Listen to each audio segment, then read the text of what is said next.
Edo, another episode of No Choftes on the OLB. I'm your host, Stel, and I'm joined again by Mr. Roy. Welcome back, my friend. Hello, boys. How are you? How are you doing? Hi, Andre. Hi, Stel. Thanks, Andre, for accepting our invitation. It's an honor to have a person like you on our show. Thank you so much. Good evening, Stel. Good evening, Roy. Thank you very much for the invitation, and I'm looking forward for this interview. Yeah, it's an absolute pleasure, Philimo. And Roy's done the introduction for me. He's introduced Andre. All the listeners or the viewers know who this gentleman is. Again, thank you for joining us on the podcast. It's an absolute pleasure and an absolute honor. We want to talk about your time at Omonoia, but before we go into that, let's talk about the degree that you obtained in Hull. I've been to Hull, and what possessed you to go there? No disrespect to Hull, but I was born in Edmonton, which is a very rough place in North London, and going to Hull, kind of similar. Yeah, so basically at the age of 28, I started thinking what I will do after I finish football. However, I think it was an automatic choice that I wanted to become a coach because I think it runs in the family. My grandfather was a player. He was also a coach. My father was a football player as well. He was also a coach. My uncle's the same. So I think it was an automatic choice for me. And yes, I started thinking about to do a degree, especially on sports science, because I believe that the UEFA diplomas that we do in coaching, I believe it's not enough, but I need to know certain aspects of the game, even when it comes to the physical aspect of the game. So basically, I started first at the University of Nicosia, especially when I was playing in Omonoia. However, I couldn't finish it because then I had to move to Portugal. So then I chose a long distance degree, which was the one that we are speaking about. Yeah, and I was. It was an extremely important degree for me because I've learned a lot. Luckily enough, I graduated this year. However, I couldn't fly to England, to graduate as students should do. Yeah, for obvious reasons. Yeah. Tell me something. This degree that you did, was there an element of strength and conditioning involved? Yeah, basically, I had a module about strength and conditioning. However, it was mainly focused on sports science and coaching in football. So it was a little bit specified in the football industry.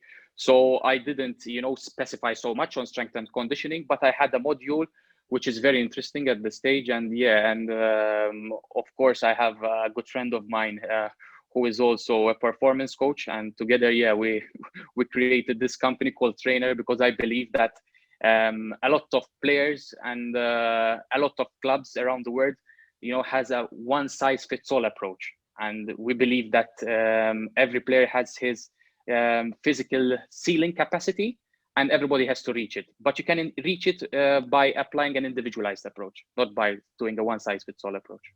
Absolutely. Well, it leads me on to my next question, really. If you look at the teams that you've played for over the years, and the methods of sports science these days, which team would you say was probably ahead of their time back then when you were kicking ball about?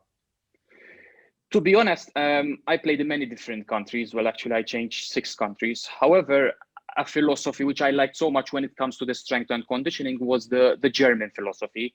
However, this was 10 years back. So at that time, it wasn't as we know it today, So we did a lot of circuit training, which is a one size fits all approach. So for example, you had a bar, everybody's doing the squat with the same weights. And that's not how the approach should be, because maybe I can lift less and the next player can lift more, However, at that time, in my opinion, it was good for us, because I think I felt the most fit in the game. I played in second Bundesliga, I also played in third Bundesliga, and the more you go down, the more you have to run. In England, it's the same. Oh yes, absolutely. And while we're on the subject of sports science, very quickly, there's a difference between return to play and return to form, isn't there? A huge difference. And when you look at the way that science has evolved in football these days, are you surprised with the way that some teams are still set in their old ways, so to speak? Yes, actually, I am. To be honest, there is a lot of methodologies nowadays. You have the tactical periodization. which in my opinion, there is a one-size-fits-all approach. They believe that the physical part of the game should be done with the ball, in a tactical aspect, which is good at the end of the day. However, I believe that the individual has to maximize his potential with an individualized program, when it comes to strength. And I think a lot of top clubs, are heading to this. They are already there, but they are also heading to this approach. And in fact, we can see a big difference when we see the top clubs in Europe with the other clubs in Europe. You see a whole difference. The top clubs can even run more, they are more stronger than, and maybe in the future, there will be a big gap. Fantastic. One more question before I let Roy get onto the Omonoia section. Tell us a bit about Traainer, mate. It seems like a very, very interesting project. Yeah, exactly. So the reason about Traainer was this reason. I felt in my career that I never fulfilled my potential when it comes to the physical aspect of the game. And why? Because in each club I was, they had a one-size-fits-all approach, maybe because there was not so much resources at that time, or maybe knowledge was at that level. So yeah, the thing was that me and my best friend, who's Christian Vassalo, who's been working in the UK for the last 15 years. He was also in Arsenal as well for 5 years. So he worked in high performance environment as well. We came with this idea that we have like a remote coaching company where we can help that player to maximize his potential. If he feels that with his club, he's not maximizing his potential, this is where we come into, we will meet him 3 times per year. So we'll have to meet him face to face first. We will do the necessary tests, which are very recent tests that the EPL does them. We will create an individual development for him, but in the meantime, we will provide him with a performance nutritionist, with a performance coach, which is the strength and conditioning coach, with a performance psychologist, and also like a talent ID developer or a tactical coach, where if he wants, although the professional clubs, do certain performance analysis, if he wants, we can do a performance analysis individually for him, So basically our slogan is like having the team behind the pro, Nowadays, the modern game is so much high. Everybody wants to be the best. That to be the best, you need experts behind you. And our people who work with Traainer are people who are working in the highest environment. For example, our performance nutritionist is the nutritionist of Tottenham Hotspurs, so he works in week in, week out with Mourinho. Our performance psychologist is the head psychologist of Arsenal. Our strength and conditioning coach is the strength and conditioning coach of the under-23s of Arsenal. We have a talent ID scout as well for young kids who would like to be with Traainer, who is the scout of Manchester United. So these are people who are working in the highest environment. And that's what we believe. We believe that if you want to fulfill your potential, you need to fulfill it with experts behind you. Well, that's it. If you want to reach the elite level, then you got to go with the elite. It's pretty simple, isn't it? And if you don't have that hunger and desire, then there you go. You're going to stagnate. Well, look, thanks for that. Let's go on to Omonoia and your journey with the club that started in 2012. Roy, I'll hand it over to you, my friend. Yeah, okay. Well, basically, I'm going to take the pass from Stel. And okay, it's an Omonoia-related question, but as a former player and as a coach now, I'd like to ask you about what you think of Henning Berg's work so far at Omonoia. Well, actually, I am surprised not only with the coach Henning Berg, but also I think that there is Mr. Larko behind the team. I think finally Omonoia the last 2 years have created an identity which was missing so much in my times. I believe that a club should have a football philosophy. Omonoia had an identity, but didn't have a football philosophy. And when we mean a football philosophy, is having a style of play. And the style of play will define the type of players you want in that style of play, and especially the coach. And I believe that Mr. Larko has done it well, Henning Berg as well, and you can see Omonoia, they're doing fantastic. And to be honest, it's nice to see clubs like Omonoia, which is the biggest club, let's say it, in Cyprus, to be on the top of the table, yes? Especially with clubs like Apollon, Anorthosis, and other clubs who are a little bit down as well, yeah? Never mind. Leave them there. Okay, so just under a quarter of your senior club appearances, 103 out of a total of 446, and 52 goals out of a total of 131 goals. So is it fair to say that Omonoia is the biggest chapter in your career and the team you will be affiliated with and have a special part in your heart. Was that like the best period in your career? Do you consider that the best period in your career? Can you just tell us about the time in Omonoia at the time? Yeah, basically, I believe, in my career, I changed many clubs because my aim was that once I leave Malta, I want to try and reach the highest league I can ever reach. And for a Maltese player, it's very difficult to make it. Even if you're a very, very good player, the moment that agency or passport that you're from Malta, they find it difficult to propose you to other teams. Yes, I had many successful seasons as well with Ferencváros, which is a great club like Omonoia, but in Hungary. Also Traainer, so it's the green color. Yes, I scored 16 goals there. I also had successful years in Germany as well, also in Portugal as well. My last club in India, However, yes, with Apollon as well, we qualified 2 times in the Europa League, which was one of my dreams to play at one of the highest levels in Europe. But also Omonoia, I think it was one of the nicest chapters in my life. Why? Because I spent 4 years there, and 4 years in a professional career is a lot, to be honest. But the most special thing with Omonoia was that I made a lot of Cypriot friends, especially from Nicosia, that for me, this is part of football. I mean, we have to see football, not just the game, but also the things surrounding it, and things that I liked in Omonoia was the passion of the people, it's not just, because you have a lot of clubs who are big. However, the passion of the fans was something special for me, especially when I experienced in 2012, when there was this financial problem, we were as players, going around like social clubs in Limassol, in Nicosia, in also villages, which honestly I never heard about them, and seeing people who had, just little cash at that time. And, in Cyprus in 2013, there was this problem with the banks, giving money to the club, because they really loved it. And, when I saw this, I said, oh my God, I mean, you could see the passion of the people. And this is something that kept, with me. And I think I will keep it with me until I die, because, it's nice to see people giving something, the least that they can give, to see their club going forward, Yeah, that's fantastic. So that leads me to my next question.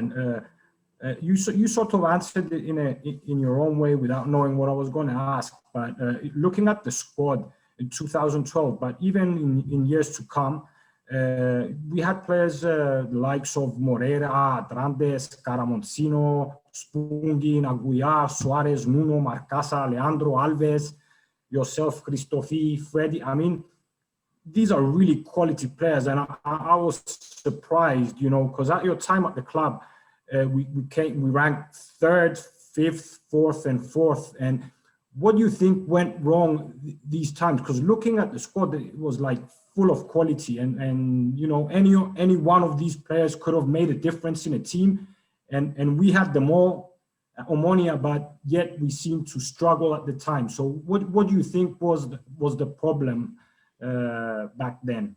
No, yes, exactly. You are totally right. I think in my career, the 2 best teams I ever played with were Omonoia at that time, when we came 3rd, I think, the year you were mentioning, and also Apollon, the first year I played with, when you remember we were winning 5-6-0 every game, although we were losing against Apoel, but we had a fantastic team, fantastic squad, many good players, many players with potential.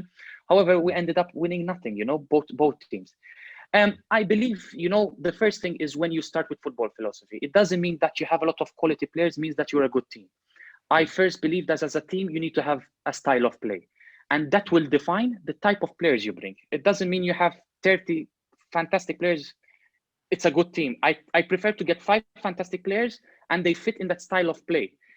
However, with all this, I believe there should be a leader. And, a leader is important, because a leader will get the best out of his people. You can't have a lot of individuals in a club. You can't have a lot of players, very good players, but they come in Cyprus like a holiday, which was the case at the end of the day.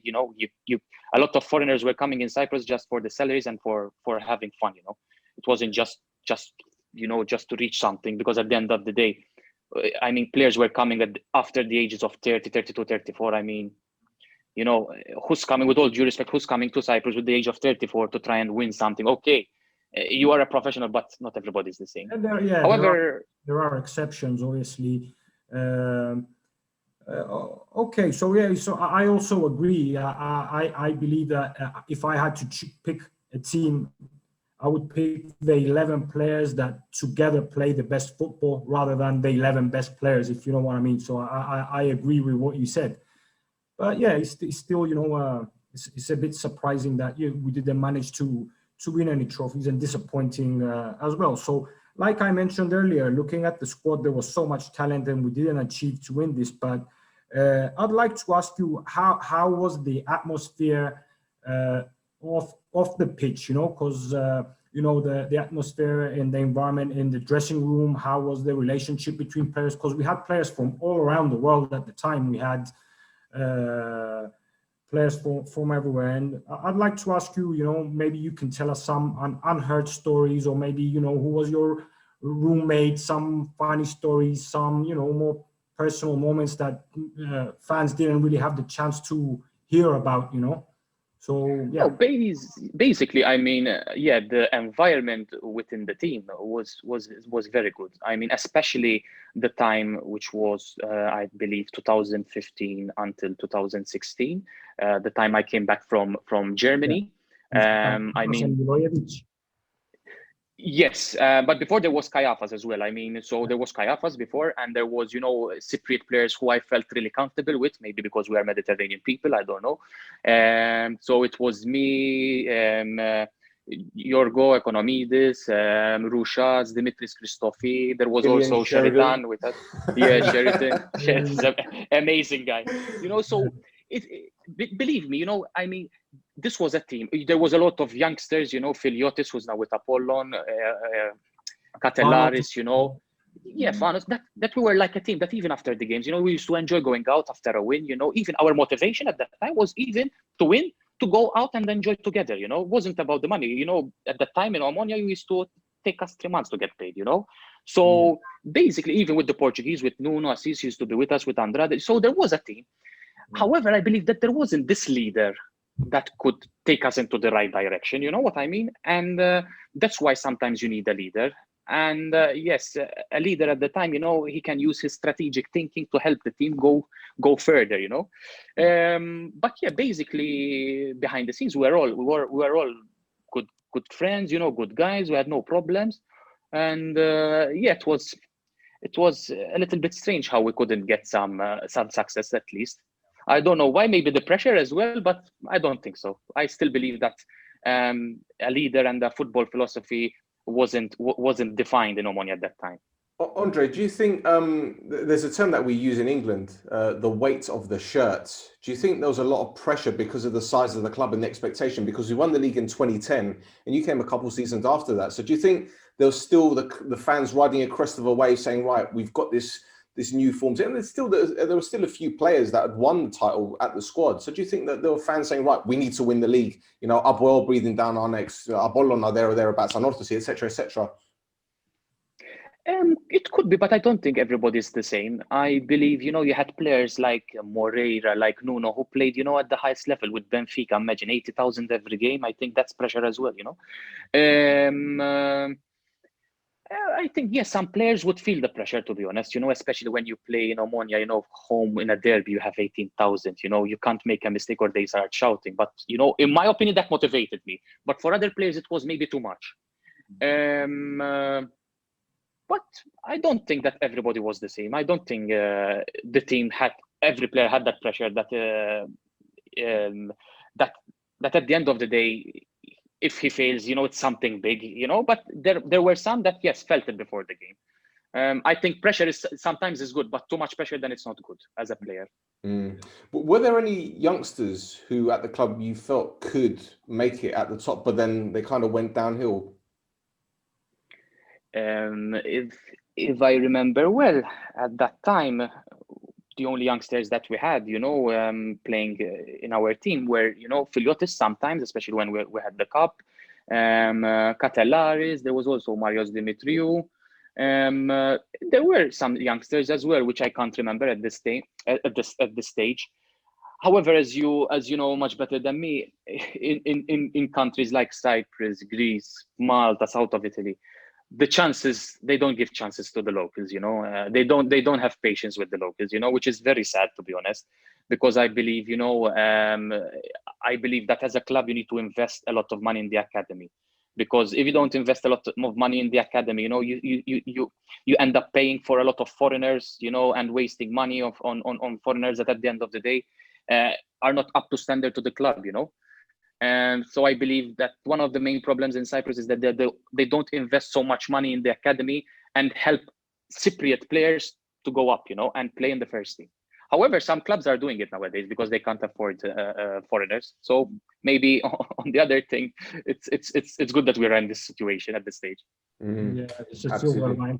So basically, since we're running against the clock, and since we spoke about the talents, I want to ask your personal opinion about two talents in specific in Omonia, Loizo and Johnny. I mean, because they're players that played in a similar position like you did as well. What do you think of them, and what's the advice you would generally give to them? No, amazing players. I really enjoy watching them play. I mean, they have good potential. I don't like to use the term talent, because I believe talent is something you are born with, you know, that you are born a player, which I don't believe. I think you are born with a potential, but then it depends on the environment you're living to fulfill that potential. And I believe that that both of them have potential, and they have a great career ahead of them. However, my advice I would give them that sometimes, you know, you need to get out of your comfort zone. And if they have the chance, okay, I don't think the Omonia fans will be happy with me, but if they have the chance to try and play abroad, you know, and, you know, get better as a player, because basically, you know, they reached a level, you know, you reach a level in Cyprus when you are young that you are the best player, and you can't go to another level. So the best thing is to try and leave Cyprus to get better, and why not then return to Omonia? So I believe that they have the potential to make it abroad. But I think they are wonderful players, and that you see them, they're helping the club, you know. And it's honestly, I'm not Cypriot, I'm Maltese, but I enjoy watching Cypriots, you know, make it in abroad, you know, like Laifis, Pieros, you know. I mean, it's nice to see players from small countries, you know, making it at a high level. Yeah, that's great. Okay, before we move on to the last part of the interview and the podcast, I'd like to ask you the $1 million question. It's the question that everyone asks me. It's the question, if I had like only one question to ask you, would have been this. So a few years ago, during a game against everyone knows who, you know, you made a hand gesture to the referee, insinuating basically to him that you know, you're getting paid. So what was on your mind? What were you thinking? I mean, years later, do you regret that? Were you sure about what you were doing? Were you, you know, you knew what you were doing at the time, or was it, you know, the pressure of the game, the passion, or? So yeah, if you would like to tell us your side of the story. Yeah, so basically we have to go a little bit back from that. Basically, when I was in Cyprus, especially when I was with Omonia, I was living alone. So I spent a lot of time, you know, going to cafeterias, like reading a book, you know, speaking with fans, because, you know, in Nicosia, you can only see Omonia fans, you know. Sometimes, you know, even, you know, going to pay for the coffee, and the guy tells me that the coffee has been paid from the other fan, you know. So, you know, I became a fan, you know, I became a fan of Omonia. I wasn't just a player, and you could see me in the pitch, you know, I used to give everything. I mean, I was, if I had to say it, I was the least foreigner paid in Omonia, but I didn't care about the money. I cared that I wanted to be successful with this team. So I felt it was part of me, you know. So basically, every time I played with Omonia, whether it was with Apoel, Anorthosis, or whatever, or with a small team, Paralimni maybe, I always felt that I wasn't playing only as a Maltese player, but I was representing the fans, you know. And especially, you know, when Omonia play Apoel, it's not just a game, you know. I always say that this derby is something special in this world, because there is the political ideologies behind it, you know, and it's something which in not so many countries it is like that, you know. And I believe I played in many derbies, you know, like Boavista Porto, like Ferencvaros Újpest. I played also in Germany, you know, in East Germany when I was in Calzaiziana with Erfurt, which was very, very, very intense as well. But with Omonia, Apoel, it was something different, you know. I was representing a society, you know. Yeah. And I believe that every time I played against Apoel, my emotional balance went up. So looking back at the gesture, I made a mistake, to be honest, because you should never make a gesture like that, even though maybe you have evidence or not, you should never make that gesture. So it was a mistake from me. But sometimes in the game, when you are playing for someone, you lose your emotions, especially when you think that, Carlau pushed me like a wrestler and he didn't give a penalty, which was clear at that time, And so, yes, I lost my emotions. I was, maybe if you could say it, emotional ignorant. But at that time, I had many arguments with referees, unfortunately, because I believe, and if you go on YouTube, watch them, I think I had chances to get penalties or fouls or red cards. But this is the game of football. Omonia's life. This is the game of football, and we have to also, as players and for the future as a coach, have to respect the decision of the coaches. However, in life, although life is not fair, we have to try and be fair to everyone. But okay, so thank you very much for that, Andre. And Stel, do you want to take it away for the last part, and then maybe I can ask? Yeah, sure. Yeah, not a problem. Andre, we've got a lot of love for you. A lot of fans messaging when they found out. It's, oh my goodness, we need to ask this guy questions. And I've picked out I wouldn't say the best ones, but the ones where you can say, well, there were a lot of popular questions before, so I didn't want to kind of Anyway, so right, your opinion on corruption in the Cypriot League over the years. What's your opinion on that one? I to be honest, it's a very difficult question to answer, because as I mentioned before, if you don't have evidence, you can't judge anything, So Sure. There is a lot of talk, especially in small societies like Cyprus, Malta, anything that if something happens, it's a corrupted game or something. But if you don't have the evidence, you can't speak. Fantastic. Mancia asks, how did you feel when you scored twice against Anorthosis? Amazing. Unfortunately, I never scored twice against Apoel, to be honest. I only scored once. But yeah, every time I scored in a derby, I think it was something amazing, especially when it's a very, very tight game, and very, an important game for the fans, and that's something that made me happy, that at the end of the day, when I scored, I made the fans happy. Excellent. Krista asks, what's your opinion on Pirlo calling you a kamikaze footballer in his autobiography? It was very funny. If you had to read the book, it was a very funny 3 pages about me. However, I feel honored, because I believe I made my job well. Yeah, if you had to mention me alongside Totti, alongside Park Ji-sung as well. So I think I made my job quite well. You made life difficult for him, didn't you? Yeah, exactly. Brilliant. Final question from Sergio. He asks, how did you choose the shooting celebration, which I presume is the one against Apoel? Yeah, actually, one fan told me to do that, to be honest, and to make him happy, I did it. Brilliant. Look, there's one more question from me. Sherry, how much of a nutcase was he? Because I know Sherry, he's absolutely hilarious, but what was he like in the dressing room? He's laughing already. Yeah, amazing guy. I mean, in the pitch, he was so professional, even outside the pitch. Maybe he gives a different image, but inside and outside, professional guy, but amazing guy to stay with. I mean, he came to my wedding as well in Malta, which was so funny, and yeah, fantastic guy, fantastic Irish guy, and yeah, we're still in touch, and yeah, I miss being with him, to be honest. Fantastic. Thank you. Roy, final wrap up, mate? Yeah, basically, I've got a few more questions, like one-liners, basically. The toughest defender you played against in Cyprus? I mean, because obviously you played the very highest level, but in Cyprus, who was the toughest defender you played against? Yeah, I mean, there was Carlau, who was always hitting me. There was Merkis as well, who was always, grabbing me, So those two, I believe. I said football players, not wrestlers. Good one. Okay, so best teammate, again, Omonoia. I had many, to be honest, but if I had to choose one, I think it was Onisiforos Rouchas, because he really treated me like his brother, especially when I was alone. There was also Yorgos Economides, because sometimes Rouchas went to Paralimni, and Yorgo, took me with his family for dinners, So a lot of players. I mean, the Cypriots are amazing for their welcoming, and I really enjoyed it with them. Best goal.